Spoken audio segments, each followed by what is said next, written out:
And if you're wondering what the Aditya L1 mission is, what is this ISRO's first ever solar observatory based exploratory mission, well then you've come to the right spot. Aditya L1, all about ISRO's solar mission. We're going to explain it right here. Ladies and gentlemen, today we're about to embark on an exploration into the fascinating realm of space with an eye on the upcoming Aditya L1 mission. Now the mission is set to launch on the 2nd of September 2023 at about 11:10 a.m. The Aditya L1 mission, it represents a significant leap for the Indian Space Research Organization, marking its first ever solar-focused initiative. Now, this pioneering endeavor aims to unlock the mysteries of the space weather phenomena and solar gases as we position the spacecraft within the Sun-Earth system's Lagrangian Point 1 or L1, which is why the mission is called Aditya L1. Now, intriguingly, this mission follows hot on the heels of Chandrayaan 3's triumph touchdown on the moon's southern pole. Already we've learned about the variation in temperature on the lunar surface, and of course also about sulfur being detected by the Pragyan rover, which is an achievement that gathered global acclaim. But today our focus turns to Aditya L1, which is not just a mission but a quest, rather. A quest to understand the intricate dance of energy and particles between the sun and our planet. It's the sun, let's not forget, ladies and gentlemen, that keeps the entire solar system on its track. Now, with a budget of rupees 400 crore, which is lesser than that of Chandrayaan 3, and dedicated to this remarkable endeavor, the Aditya L1 mission is set to ride the wings of the PSLV XL rocket, which is also ISRO's workhorse, carrying it into the sun's orbit. And as it settles into the halo orbit around this L1 point, the Lagrange Point 1, about 1.5 million or 15 lakh kilometers away from the Earth, we gain an unprecedented vantage point. Well, why? Because this is a continuous view of the sun, free from eclipses or occultations, and offers us real-time insights into the solar activities that shape our universe. And that's not all. Tune in right till the end, because today we have an exclusive treat in store for you. A conversation with a distinguished Aditya L1 scientist from the Indian Space Research Organization. We'll delve into the intricacies of the mission, from its 4-month voyage to the Lagrange Point 1, to its launch from Satish Dhawan Space Center, and will demystify the science objectives, the scientific acumen and the payloads on Aditya L1 that drive this mission forward and decipher the significance of the L1 point in our cosmic journey. So fasten your seatbelts. We've got experts with us on the panel, faces that you of course recognize, and get down in the comment sections if there's a question, if there's any sort of query, and no question is weird when it comes to rocket science. So we'd love to take those questions to the expert panelists as well. Prepare yourselves to traverse the cosmos in the pursuit of knowledge and discovery of our solar system and the sun right in the center, the sun. Let me quickly introduce our guests with us on the panel. Devdutt Mishra, former senior scientist of the Indian Space Research Organization, and of course Group Captain, retired V.N. Jha, senior scientist and joint director for the DRDO. Group Captain Jha, very warm welcome to you. Always a pleasure to be speaking to you. I know, busy set of days. You'll have to wait a little bit more, because before we open this discussion up, Madhavan Nair, the former ISRO chairman, and several other scientists, they've given their reaction on Aditya L1. Let's quickly listen to those reactions. We're waiting on the exclusive interview. We'll play that out in just a bit. So, thoda tasavvur kariye, saath mein bane rahiye, and V.N. Jha as well. Do stay on with us. A reaction coming across from the ISRO chairman first, and then we'll come back for more. This has been a project which has been on the anvil for ISRO for a long time, and is a logical step after the Chandrayaan mission to study more about the sun and its various phenomena happening on the solar surface and its effect on the Earth is something, the goal set for Aditya mission.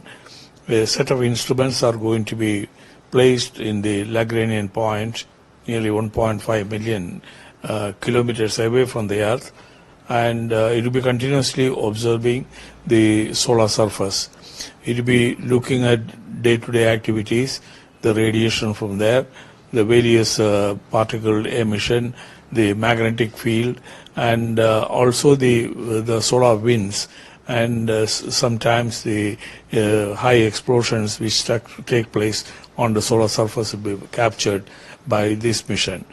as we are aware that the sun is the sole source on which the entire planet Earth is dependent on, whether it is on the life support or the weather or the any activity on the ground, the solar energy is the most important part of it. So to understand the coupling between the sun and the earth is the most important milestone, and ISRO has set its goal for studying this carefully in this mission. Aditya L1 mission 2 सितंबर को अभी launch किया जाएगा सुबह 11:50 पे। तो जैसा पहले मैंने बताया था कि वो लॉन्च पैड पे खड़ा है, तो उन्हें उसकी तारीख और एग्जैक्ट समय डिसाइड करना था।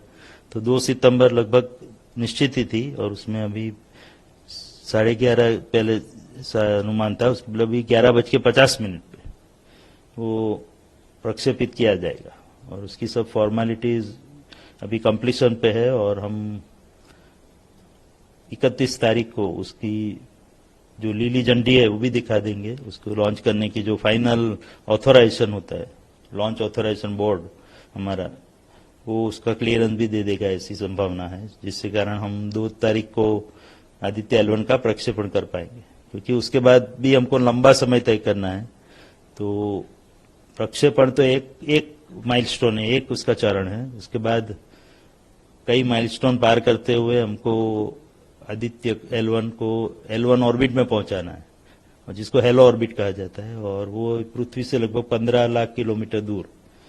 तो ये सब चैलेंजेस हमारे सामने हैं, जो उसको वहां तक पहुंचाने का है। लगभग 147 दिन जैसे लग जाएंगे, और उसके बाद उसको हेलो ऑर्बिट में इंसर्ट करके उसको वहां पे स्थापित करना है। तो ये अपने आप में एक बहुत ही भगीरथ कार्य है, और इसरो पहली बार ये कर रहा है। Well, all right. Devdutt Mishra, former senior scientist, also with us now on the panel. A very warm welcome to you as well. But I'm going to quickly go first across to Group Captain Jha.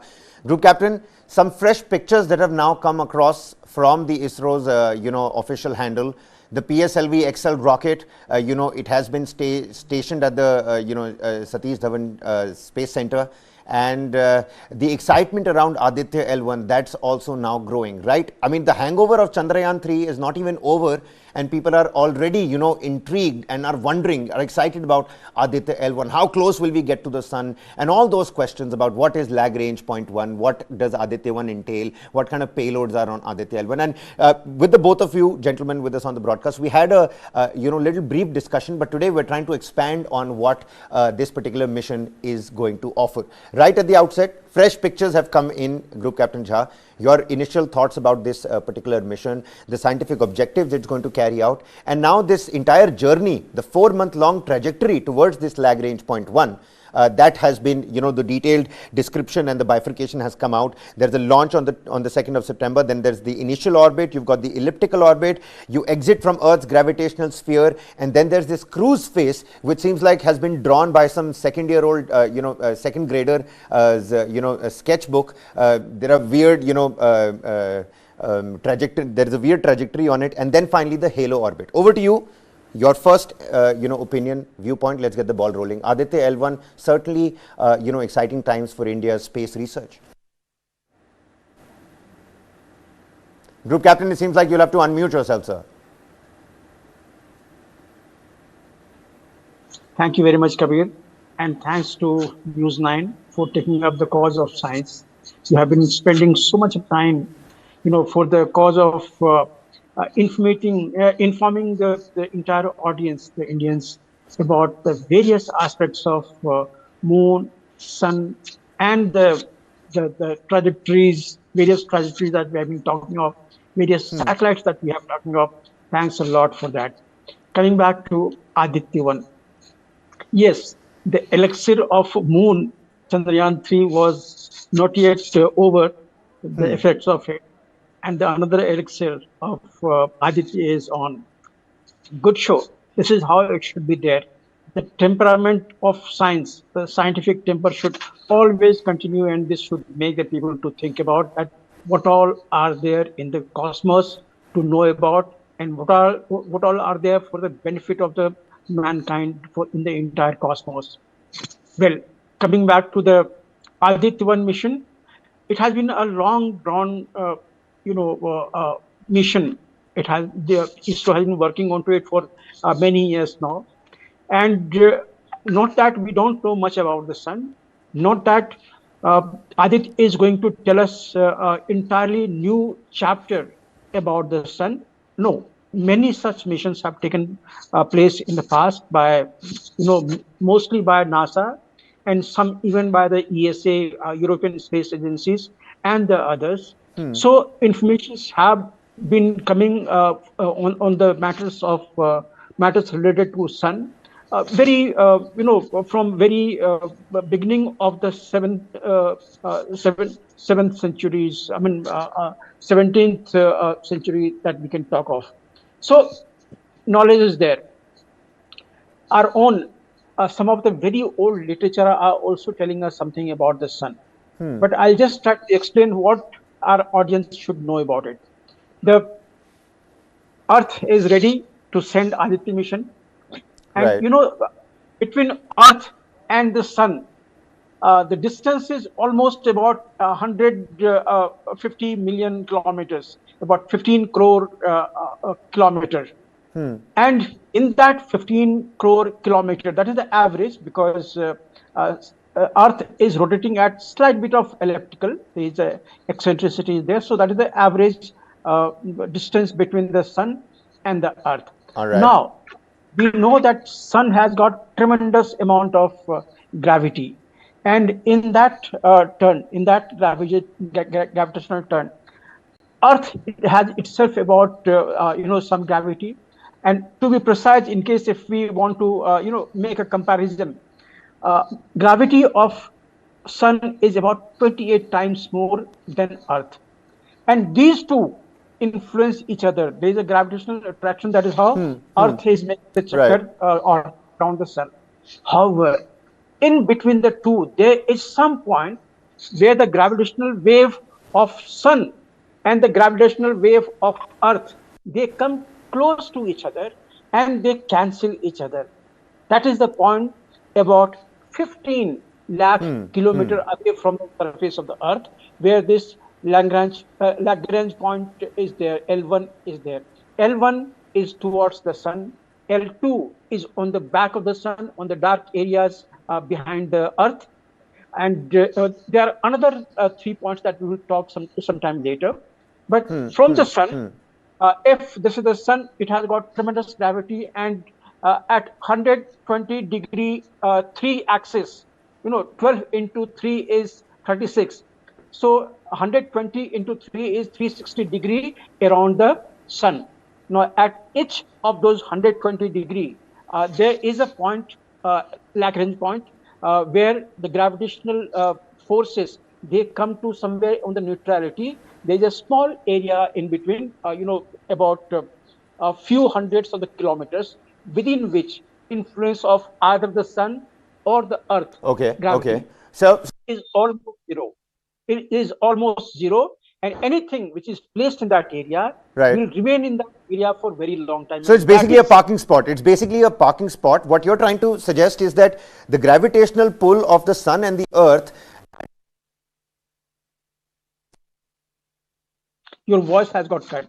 The repulsion and the attraction between these two bodies is such that it cancels each other's gravity. Yes, it is something like that. I think voice is getting cut slightly. I'm not sure for what reason, but that is what L1 point is there. All right. Yeah, absolutely. You know what, Devdutt Mishra also with us on the broadcast. Let's quickly talk about the objectives, the scientific objectives of Aditya L1. And, I know it can get really difficult for people who don't understand the terminology of science to understand these kind of words, payloads and scientific acumen, in situ analysis, all the new words that people are learning thanks to Chandrayaan 3. But the payloads that are on Aditya L1 and the main scientific objectives of this particular mission, Devdutt. Yeah, hi. Thank you very much, TV9, for enlightening the viewers with the scientific discussion. Appreciate it, Devdutt. Thank you. The dust on moon may be settled, but ISRO is not settled yet. And India is also very curiously looking forward for the forthcoming missions, this Aditya L1. Of course, sun is always a matter of our interest, because morning we start by reciting our old age, our what you call like this recitation. We offer water to sun, and we start our day. Everyone in this country and elsewhere. And if you see in other cultures, not only in India or in this Hindu Kush civilization, even beyond that also people have given from the ages, people have given a lot of respect and recognition to sun, because we all know if our life and livelihood all are controlled by sun.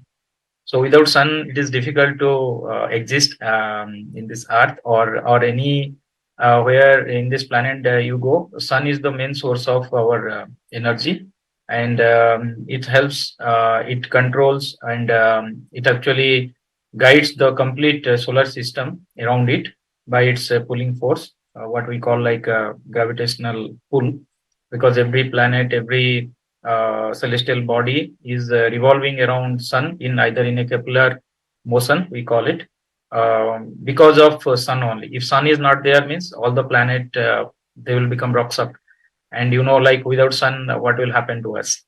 So sun is there, so we are here. And all these payloads on Aditya L1 mission, there are total 7 payloads, but all 7 payloads are not meant to study sun alone. So majorly 4 payloads are there, which is about which are meant to study sun. And I think we have talked a lot about the L1. There are total 5 Lagrange points, out of which L1, L2, L2 is just opposite to L1. Currently, James Webb telescope is there, James Webb telescope sent by NASA, because at L2 you cannot see the sun. And the purpose of that particular scientific mission was that only it should not see the sun at all, but it has to see the other whole universe, and to find out about the exotic planets and exo stars and so on. But at L1, the beauty is all the centrifugal force gets neutralized. So the satellite, which is designed to work on that particular orbit, halo orbit L1, it has designed to work for almost 5 years, 5+ years. All right. So that's the mission life. The mission life is 5 years. 5+ years. 5+ but years. In the past, several scientific missions, it is observed the satellites was alive beyond the lifespan. Like for example, if you see Mars mission, it was originally designed to develop to work only for 6 months, but more than 6 years it was working, and very clear images it was transmitting to Earth. Same happened for Chandrayaan 2 mission. Still orbiter is there. Chandrayaan 3 also is just now launched. So always it has been observed that more than the lifespan the satellite has lived, and definitely this Aditya L1 also will prove that. But of course, in terms of the main objective, which certainly of course is to study the closest star that we have in the solar system, because the next star is, God knows how many light years away. This is the closest that we are to a star. So what, apart from studying the closest star, what other scientific objectives are we going to carry out? There are several, magnetometer, various spectrometers on Aditya L1. What is it going to study? Particles, solar flares? What exactly is it up to? Mainly, see, there is one aspect is solar flare. Like solar flare is nothing like some kind of disturbance or turbulence. It happens on the surface of sun. So far, it is noticed. And when it travels to Earth, you might have read in our geography books in school days, we read that Aurelius, that happens in that island, those countries near to the north. So there, when those solar flare comes, they carry very high energy particles, and when it collides with our Earth's magnetic sphere, then that phenomenon start what we call Aurelius. And this solar flare or the solar wind gives a lot of disturbance with the electronic system, because our electronic system is nothing but some flow of electrons are happening and some functions are going on inside that body. So if it is a satellite which is orbiting around Earth, gets more affected. Any solar equipments or power grids, and majorly our electronic instruments get affected due to this disturbance which gets propagated from sun and reaches to Earth. Though our gravitational shield of our Earth protect us, but it is not that much sufficient that it can completely prevent or prohibit entry of that solar flare to our Earth atmosphere. So we have to study the reason of that, And moreover, as I mentioned beginning of my explanation, that our sun is there, we are there. If there is something will happen to the sun after few million billion years, we don't know, because all the evolution started few billion years back, and it's going to end also, because the circle where it started is going to end. How we burn, so like that also one day we are going to die. But So people are not worried about the next billion years. That's what the problem is. No, Devdutt. People are worried only about the next 50 or 100 years. The century is what matters to the humankind anyway. You know what? I'm just going to take up that picture of the trajectory on the big wall over here. We'll take a look at this as well. And of course, Group Captain Jha can help us explain this. This right here, ladies and gentlemen, is the trajectory of Aditya L1. You can take a look at where Earth essentially is. This small little ball that you see over here, this is Earth. 15 lakh kilometers towards point L1. Take a look at point L1 as well. Now, right at the top, even as we come out of our orbit, we then make it more elliptical, we raise the orbit, we then leave the Earth's orbit and go into this cruise phase. Now, Group Captain Jha, what I'm trying to understand is this cruise phase. After this cruise phase, the halo orbit insertion in L1 at Lagrange point L1, there's this weird U-turn, a drift sort of, an action which Aditya L1 will undertake. How will this happen? Why do we need to go all the way there and then come back here? Why not enter the halo, easily right where it can finally? What's the reason behind this particular U-turn over here? Because a lot of people up in the newsroom are already making jokes about how, this looks like a racing track more than, an orbit's entry into the Lagrange halo orbit. Would you like to throw some light on that, sir? Try to. You recollect Chandrayaan 2 or Chandrayaan 3 parts. What had happened after Chandrayaan was launched from the surface? It had gone around in the orbit and made an elliptical orbit. Initially it was parked in 160, 170 into about 36,500 odd kilometers of the elliptical orbit. Then it continued there for some time, and every time that it made a sling pass of the Earth, the gravity's pull, there was augmentation of velocity to some extent, but then there had been a lot of ORMs, that is the orbit raising maneuver. Chandrayaan could be reached with the orbit raising maneuver because Moon is just about 3.84 lakh kilometer or so, and the orbit can be raised up safely up to about 4.5 lakh. From there, the Chandrayaan or small payload can come back can re-enter the Earth's orbit from that apogee. But Lagrange point is at 15 lakh kilometer, and small objects like payload for Aditya or Chandrayaan or something, this cannot be sent onto an orbit, apogee of which should culminate with the Lagrange point. That is almost next difficult in the thought process right now. So what it does is, it makes few slingshots, and finally, after the last slingshot, which would be again something like Chandrayaan 2, about 4 lakh plus odd kilometer of the apogee, thereafter, when it makes the trajectory towards the Lagrange point, I wonder if in case if you had a 3D to show even this particular thing, you would have seen that the trajectory goes towards that. And when you are heading towards the Lagrange point, it's not a small space somewhere where you have to go directly and get inserted. That is, it is not there. It's a space where in the two gravitational waves of Earth and of Sun are cancelling each other. So it's not that you enter through and through something like this. You have to enter into it. You have to enter into it and come towards a space directly in the line with the Sun. Your aim is to continue looking at Sun without a blink, all 24/7 for any activity to take place on the solar surface or solar core or magnetosphere of anything, and then grab those moments. So you can't blink. So your aim, Aditya's aim is to go and be placed into that Lagrange L1 point. All right. Where from the sensors will be looking onto the sun 24/7. Although it is not static, there will be a small orbit into which this will be moving around. It is not static. And then even the complications are being made because this Lagrange point, it is not purely, static, gravity-less environment. You imagine of a huge, lake.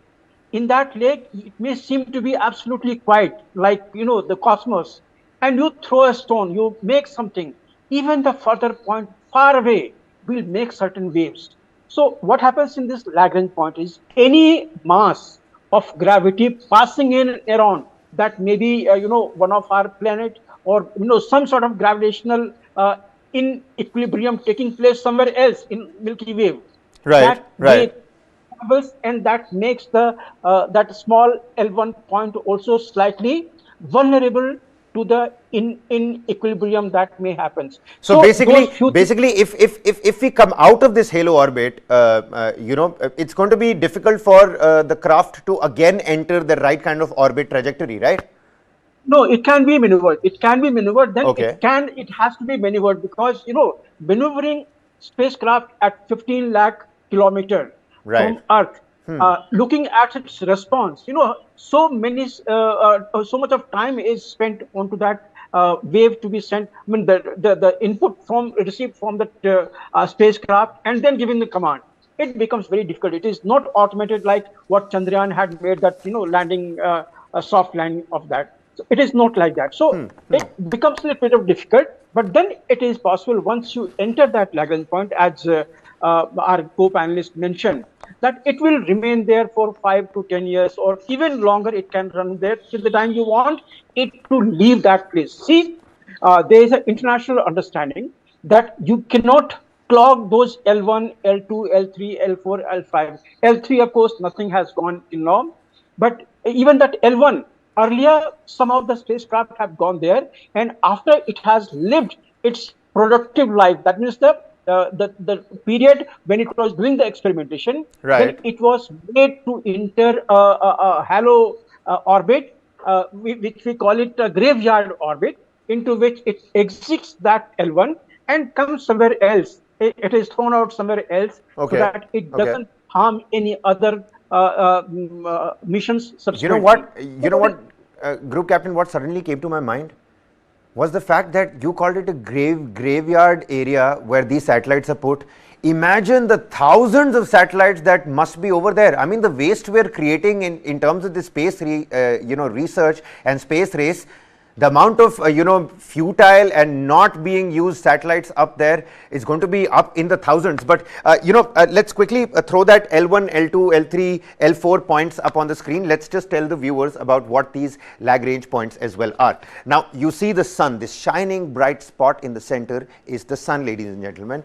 This small little ball over here is the Earth. Right between these two, point L1, which is highlighted in the color yellow that you see over here, is that particular area where the repulsion and the attraction of both these gravitational forces sort of negate each other out. The centrifugal and the centripetal, if I'm not wrong, and Devdutt can of course correct me over there. This right here is L1, this right here is L2 behind the Earth.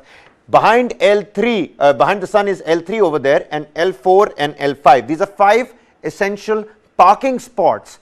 Because of the weird gravitational push-pull over here, your spacecraft can just remain here. It's not going to move. So it goes from Earth, it does its own orbiting, goes through the cruise phase, enters the halo orbit, and then just stays there for 5 years until unless some anomaly pushes it off its scale, off its axis a little bit, which can be maneuvered, is what Group Captain Jha is telling us. Now, Devdutt, my question to you certainly is going to be, in terms of the major science objectives, that it will carry out.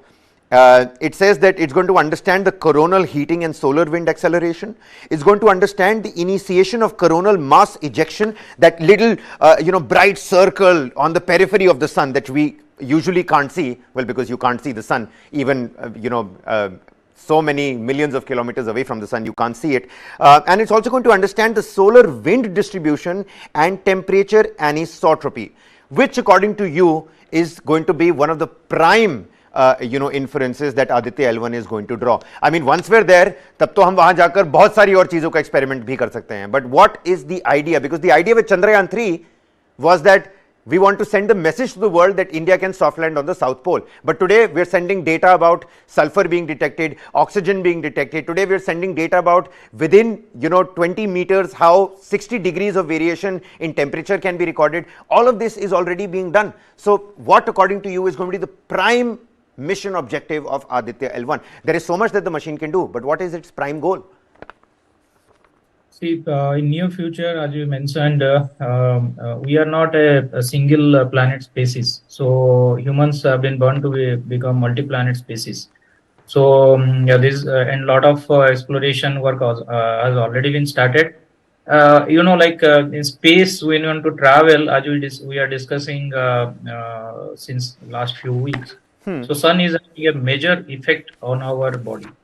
Sun emits very dangerous alpha, beta, gamma kind of radiations. And when you are sending an astronaut, which has to go to the space and it has to live there for a long duration of time, majorly we want to study what is the effect of those harmful radiations on the human body. Tomorrow you want to go settle on moon, or you are going to send your astronauts, Indian astronauts, to the moon or Mars or any other solar system planets. So we want to understand what will be the effect of those solar radiation on their body in the long term. It may be a cancerogenic, it may alter your whole biosystem in your body, or what is it going to do with you. So this mission, this Aditya L1 mission, one of the major objective of this mission is to study that radiation patterns on humans. Means not directly on humans, it will study and it will give the data to us, and we will analyze it to understand better, because so far these things are still mystery, as we cannot point any instrument constantly or in a very stationary way to the sun to study all these things. Which Aditya L1 is going to break that barrier, that limitation, because of its advantageous orbit position, that L1 halo orbit. Although Aditya L1 is not the first satellite from Earth which has been sent to study the sun. There is already few missions have been done earlier. Currently, there is one satellite sitting there, SOHO from European Space Agency is doing the same, or maybe here and there, because all scientific missions objectives will be have some similarity, but every country is having their own interest. So for us, this Aditya L1, according to me, because I was directly involved in this project, so this is one of the major thrust or the major. So how are you feeling now, Devdutt? You were part of this project, and now finally on the 2nd of September, it is going to lift off from Satish Dhawan Space Center. How are you feeling? What's going on inside your mind? Yeah, so the baby is birth. Now it has its time to travel, walk, and run. Right. Time has come for L1 to go to his its destination. Go out and venture. Right. The L1 will reach its own destination, and so will India. Now, I was looking at the various payloads, and I'm really intrigued by the acronyms of these payloads as well. One is called SOOT. It's called Solar Ultraviolet Imaging Telescope. It's called SOOT, which really suits Aditya L1 now, doesn't it? The other one is called PAPA, which is called Plasma Analyzer Package for Aditya. It's called PAPA. These acronyms also, somewhere deep down get a little cute as well. But, Group Captain Jha, my question to you is, why L1? Why not L2, L3, L4, L5? There are various other Lagrange point. I know for a fact, and if I know it, then that means a multitude of our 140 crore strong nation knows it, because my scientific acumen is as strong as somebody who did not study science at all. If I know that L1 means a clear view of the sun, that is something that everybody knows. Apart from this, any other advantages for this vantage point? Look, L1 is a place where you can sit down, we can make our satellite sit there and continue looking at it, as I mentioned to you, without blinking. It is going to study the solar emissions, and that emission is happening 24/7. There is not a single second when something is not happening there. So it is going to keep an eye onto all those activity, and you don't want even a single blink to happen to have missed something out of that area. Because remember, as Devdatta was also mentioning to you, that many earlier missions by NASA, essentially by NASA and ESA, European Space Agency, have been sent there, and they have gathered data. Some of those data are in the public domain also, that so that we know few aspects of it, but not everything that we know. Today, India is becoming a scientific power, and we must know everything what is happening. I mean, there is an extent of the information and the data that NASA or anyone else would like to share with the world, because they have paid the price for gathering those data. Similarly, India must have all those data, and lot of our assets are at stake. As he was mentioning, solar winds are something, solar flares are something which can knock out the entire plethora of satellites that we have, whether it is LEO, MEO, or geostationary. All satellites can be knocked off in case if the solar flare is something of that order.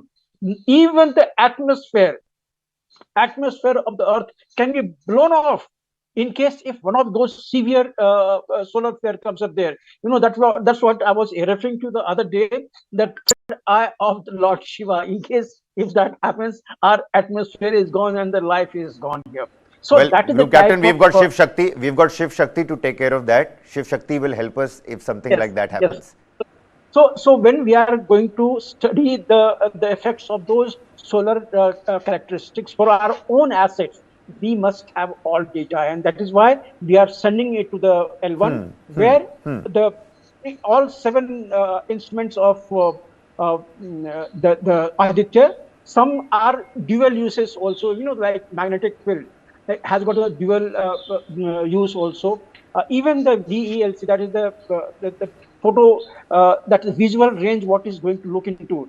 You remember, if have a dark night, even in the dark night, when the moon is not there, we can see few things, and that light comes from those cosmic, galactic, far place of the stars. So some amount of rays, visual spectrum, does come here, which is over and above the sun's spectrum.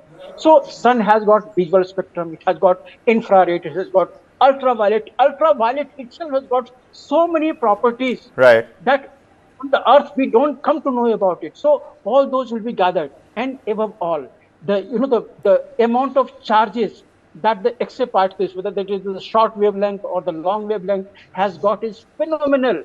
The reaction taking place on the solar surface, the plasma activity, Papa, what you have mentioned, is going to give us lot many informations what our scientific community will come to know about it. It's a ocean of knowledge and understanding that it will give it to us. Absolutely. And absolutely, Group Captain. Yeah, no. Do finish your thoughts. Yeah, last but not the least is the magnetosphere. It is not the magnetosphere of the Earth. It is the magnetic field created by the sun. We have got the dynamo. When the dynamo runs, when there is a magnetic electricity is being made. So when all those type of radiations, they come up, those electrons, fast-moving electrons, fast-moving protons, under the tremendous magnetic field that is there, some of those even gather the speed of light. Not all particles. Some particles may gather the speed of the light, and with that it can travel, so that by the time we see it is already past us. So all those characteristics are there on the solar surface. It seems like there is too much out there for us to learn. So the ocean of knowledge that you're talking about, there is nothing to lose and everything to gain when we're putting Aditya L1 out there at Lagrange Point 1, this parking spot where it seems like in the halo orbit, our spacecraft will work for the next 5 years at least. So gentlemen, we spent the last couple of minutes understanding what Aditya L1 is, what is it going to do, when is it going to launch, what is the trajectory that it's going to follow, what are the mission objectives and the uniqueness of this mission. I think we've covered that pretty much. Now what I'm asking you, Devdutt, is that on the high table of international space research, India has definitely booked that space. But are we now shifting from the far end of the table towards the center of the table as well? This universe is infinity, so are the opportunities. By reaching only one of our natural moon, is not that the end of our scientific missions. In upcoming missions, you see now Aditya L1 is going to happen. Subsequently, we have planned to reach Venus. Then there is a very interesting moon of Saturn, that is Titan. So there is a great hope and evidence by in the past missions that moon may be a habitable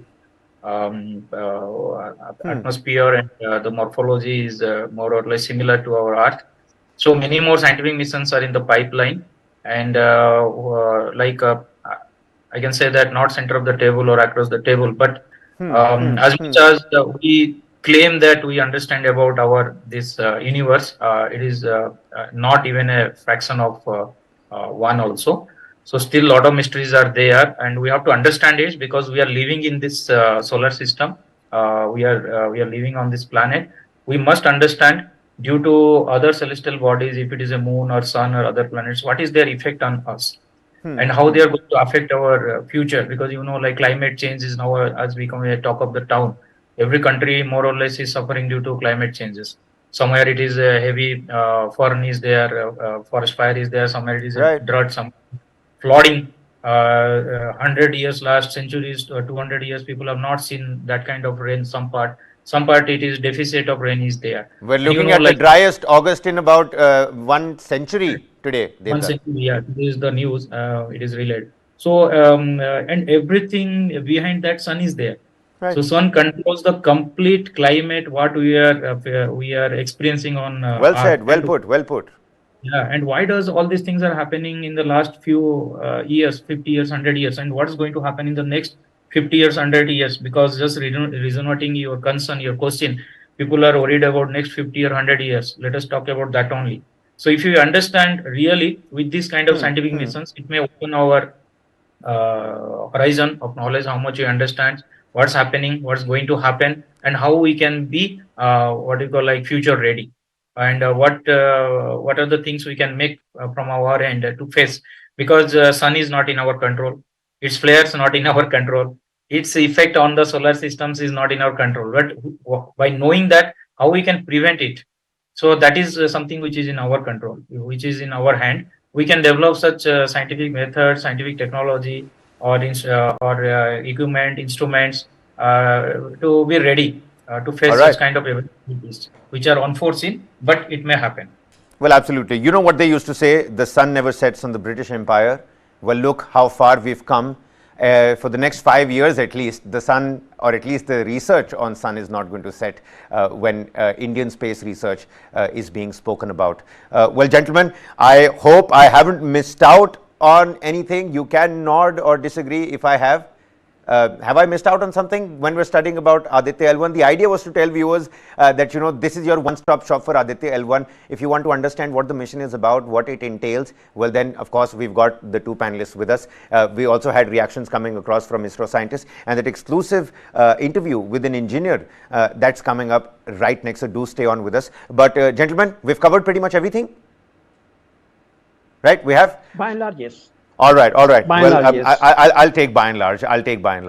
All right, Group Captain Jha, many thanks for joining with us. Always a pleasure to be speaking to you. Devdutt Mishra, ISRO scientist with us on the panel. Thank you so much, sir. Best of luck to you. You were there on the part, you were part of the Aditya L1 team. It's going to, of course, lift off on the 2nd of September, ladies and gentlemen.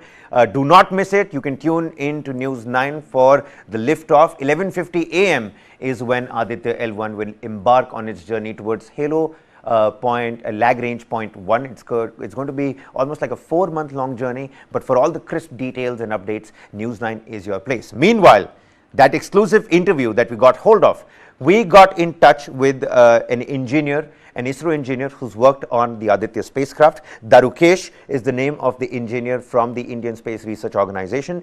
Take a look at this interview, understand what Aditya L1 is all about. You can of course revisit this episode. It's your one-stop shop for Aditya L1 that is explained for you, India's first ever Sun-observatory mission that's going to embark. Take a look at this exclusive interview. This is Kabir Naqvi signing off. Keep watching News 9 Live. In Chandrayaan 3, we had a lander that landed on the moon. Whereas in case of Aditya mission, we are not going to land or go near the sun.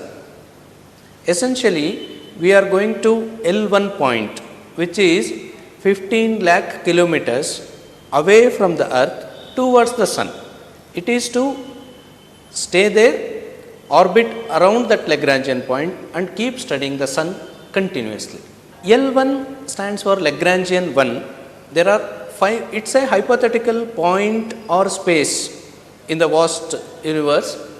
Basically, when we have two body system, in this case sun and earth, if I start traveling towards the sun, away from earth, I can feel the gravity of the earth on me, the extent is getting reduced.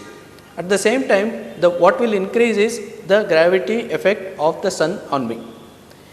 There is a point at which these two gravities may balance. So, this is L1 point in terms of sun and earth system. There are 4 more such systems, 4 more such places or points, 2 behind and 2 either on this side. So, this is a point where the satellite once placed requires least amount of energy to keep maintaining the orbit. Sun has been the most widely studied object ever since our civilization started. But still, surprisingly, we have so many secrets that sun has not revealed. One of them is like this. At the surface of the sun, we find the temperature to be around 6000 Kelvin. Whereas the corona that stays beyond the surface, the temperature goes up to 1 lakh Kelvin. How is this possible?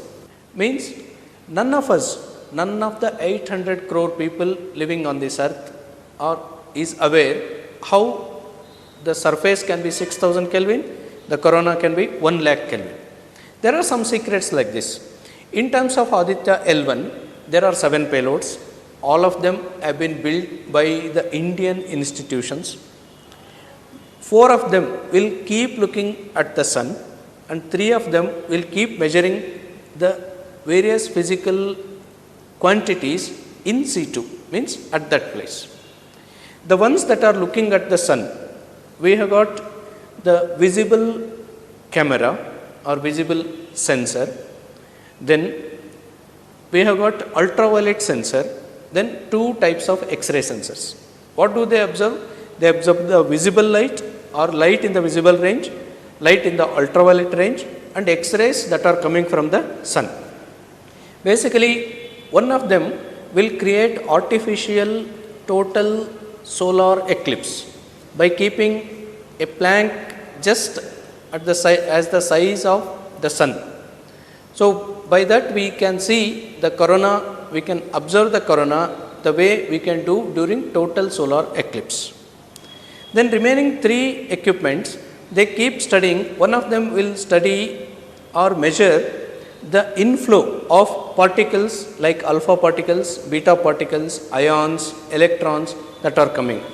What is the density? What is the flux? How it varies with time?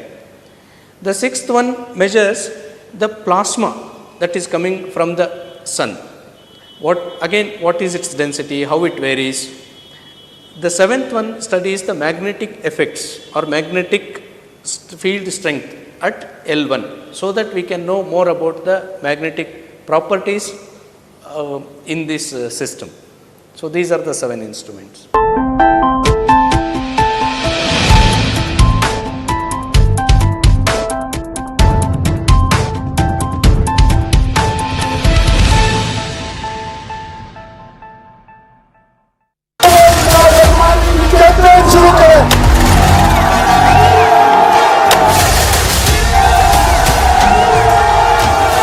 मैं इमरान अहमद खान नियाजी सबके दिल से हल्फ उठाता हूँ.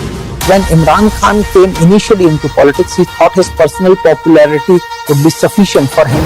It didn't happen.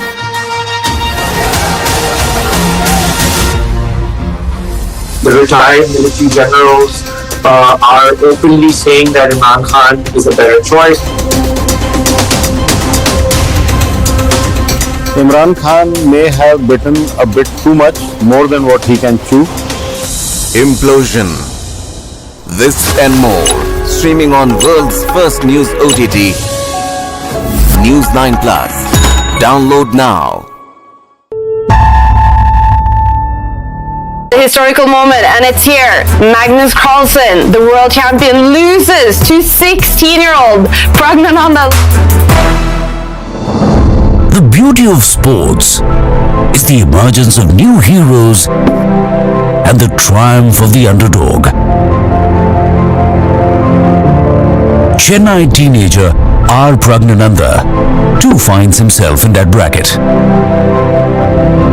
Having made heads turn in the chess world with his achievements, the 16-year-old prodigy seems to have made a habit of vanquishing world champion Magnus Carlsen every time they square off.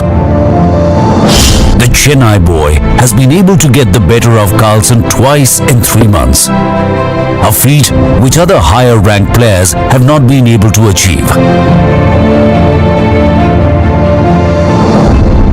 Pragnananda is riding a crest, and chess may seem a renewed interest in the sport in the country.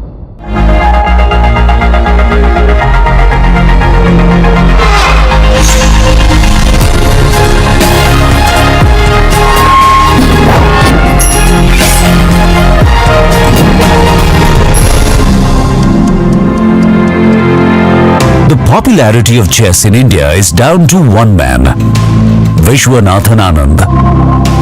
His laurels have put India on the world chess map, and Pragnananda too is hoping he can reach those exalted heights. Chess is to Chennai what cricket is to Mumbai and football is to Kolkata. Pragnananda comes from a state known for its love for the game, and his meteoric rise is a testament to the dedication and passion he has displayed from a very tender age. My sister started to play chess at the age of 6. Back then I was 2, and then I started to watch her play at home. Yeah, that's how it started. I used to go and knock her pieces off when she's practicing. My parents got me a chess board. I didn't really go to that kind of school life because from start it was just chess. First standard I started to go to tournaments very seriously.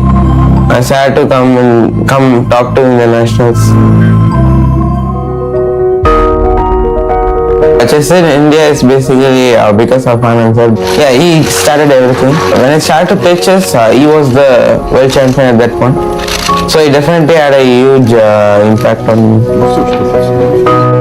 I think Olympiad is right move because a lot of people now follow and take chess seriously. I think Olympiad happening in India is a great thing, and that too in Chennai is, we're just very proud of it. There's so many, like around 2,000 people will come to Chennai and play Olympiad. From having only 3 grandmasters in the 90s in India to a whopping 73 grandmasters in 2022, the game has witnessed a stratospheric rise in acceptance in the past decade. Primary reason is, I think, a lot of investment done by the parents, because see, we don't have a system of training in this country, let's face it. So a lot of private initiative. Parents who are resourceful are helping their kids go out and play. Some manage to get sponsorship for their children, and a lot of foreign coaching under some good grandmasters, not necessarily overseas, but Indians do have a few grandmasters who have now turned to coaching, like R.B. Ramesh or Praveen Thipse, and there are so many of them, Swapnil Dhopade and so on and so forth. Now they have taken up coaching, and that has been the biggest reason for Indians getting quality coaching, and now they know the way to approach the grandmaster's title. Staying grounded is how Pragnananda and his family feel is the best way to tackle fame and success. Vaishali Pragya அவங்களே manage பண்ணிக்கிட்டாங்க. சின்ன வயசுலேயே செஸ்ஸும் ஸ்டடீஸும் manage பண்ணி அவங்களே work hard அவங்களே பண்ணுவாங்க. நான் பேக்கில் ஒரு சின்ன சப்போர்ட் தான். அவங்களே மேனேஜ் பண்ணி அவங்களே கிளாஸ்க்கு போகிறது, ஒர்க் பண்ணுறது, இன்ட்ரெஸ்டாக எல்லாமே 2 பேரும் பண்ணுவாங்க. When sporting activities were hit hard due to the COVID-19 pandemic, chess was one sport which kept ticking. Thanks to technology, as online tournaments kept players busy, and there has been a spurt in the number of online chess events during this coronavirus-forced lockdown. Yeah, chess didn't get affected by pandemic because we can just sit with the laptop and play online. It was difficult because there was no board events, but it was not so much bad compared to other sports as they couldn't practice even. Just find some way to start again from the point. In chess, one good thing is like we can have young champions. In other sports, usually they're like Sachin Tendulkar or Virat Kohli, they're only in their 20s or so. But in chess, it is possible to have heroes as young as a 10-year-old child. So that is one good thing. It can attract the young minds easily. With Chennai set to host the 44th Chess Olympiad in July, the interest in the board game is likely to spike further. One major event that has not happened is the World Chess Olympiad because it's huge. We'll have 5 men players and 5 women players from every country, and around 190 countries will be participating. But I'm really happy that it is coming to Chennai.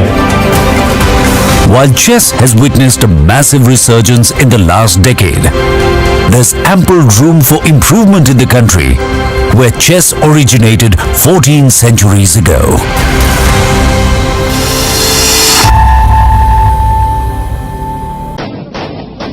Pakistan is actually genociding Baluch people. So being Baluch is a crime. If you are a Baluch, it means in the eyes of Pakistan, you don't have any right to live.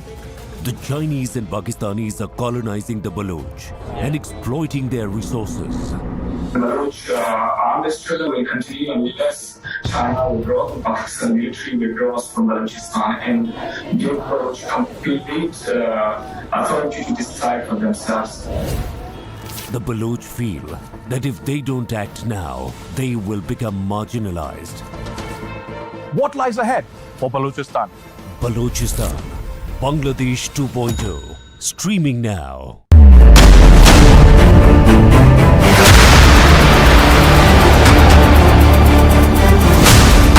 BrahMos, stealthy, lethal, precise. It flies at 3 times the speed of sound and cuts through a warship like a hot knife through butter. China's navy has threatened its neighbors, and they are turning to the BrahMos for protection. The warship killer. This and more streaming on world's first news OTT, News 9 Plus. Download now.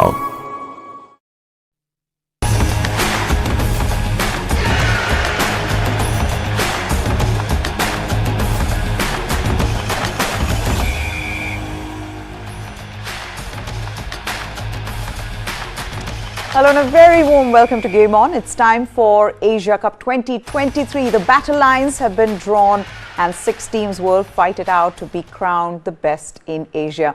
The tournament begins in an hour from now when the #1 ranked ODI team, Pakistan, will face first-timers Nepal at the Multan Cricket Stadium. This Asia Cup is special. It will be a dress rehearsal for the ODI World Cup starting from the 5th of October. So what can we expect from today's match? Can Nepal spring an upset? Then when it comes to India and Pakistan, which is the more settled team going into this tournament, who are the top performers from Nepal? We'll discuss all of that with Jamie Alter. He knows all the players in the Nepal team. This is when playing Dream 11 for every live game possible, of every cricket tournament, of every cricket league in the world over the last year will help him. and us. We also have Chetan Nirula, who joins us. Well, I don't know if he's into playing Dream 11, but he's been spot on at times with predictions and is likely playing 11, though he still cannot figure out whether Ishan Kishan will be in the middle order or will open for India come September 2nd. But guys, thank you so much for taking the time out. I'm excited about the Asia Cup, and I'm sure you guys are as well. Shaheen, Naseem, Haris, Rauf, do you see Nepal batters surviving their onslaught? Jamie? We all love an underdog story, and as good as Nepal have been in getting here, and by here I mean the Asia Cup, 5 years after attaining one-day status, it's going to be very, very tough because you're facing Pakistan, and you just mentioned Afridi, Rauf, Naseem Shah. If these three guys don't get you, Shadab Khan is around the corner. They've added Mohammad Nawaz. So it's clearly a very, very dominant pace bowling attack. I'm very keen to see at the toss, whichever captain wins, what they choose to do, because you have number 1 taking on number 15. Chetan has already said, several times across platforms that he sees Pakistan as the strongest team. I'm on the same page. So from that lens, it's a monumentous day, I would say, for Nepal cricket. The players, the system. I mean, you've been there, Meha, when they inaugurated that world-class stadium in Kathmandu, when MS Dhoni landed in a helicopter. So from that aspect, this is big because now they're going to be consistently playing against bigger teams. Unfortunately, they're in a pool, thanks to the host broadcasters, where it's India and Pakistan. I just think it's David versus Goliath from all angles, and impossible for Nepal to beat Pakistan. What has been nice to see is the rise of Nepal cricket, Chetan. To think that they actually got the ODI status in 2018, to already be here for the Asia Cup, to have qualified, have beaten teams like UAE, Hong Kong, who've been part of previous Asia Cup campaigns. I think it's a huge moment for Nepal to be here. Absolutely, Meha. And, following what Nepal cricket fans have been saying on Twitter, on social media, I mean, they were the most worried, when India and Pakistan were not able to figure out how to go about hosting this Asia Cup, whether it would happen in Pakistan, whether it would happen in Sri Lanka or the UAE, or whether it would happen at all. I mean, there was a point where Pakistan was thinking of pulling out of the Asia Cup, and India was thinking of going ahead with a 4-team event or a 5-team event. So it was the Nepalese fans who were most worried that, they would miss their chance to play against the likes of Pakistan and India, play against the likes of Virat Kohli and Babar Azam. So it's a huge day for Nepal, obviously. Congratulations to them. And like you said, I mean, they have only recently got their ODI status. The craze for cricket in Nepal is something very, very different to behold. And it's almost an offshoot of the craze that we see in India, in Pakistan, in Sri Lanka, in Bangladesh. So they complete this family of Southeast Asian cricket countries, cricket mad countries, I should say. So yeah, a huge day for Nepal. And while they probably will not be able to challenge Pakistan or India to a great extent, but here's hoping that this experience will help them grow, because world cricket needs these teams to grow at a quick pace and, add more competitiveness to international cricket.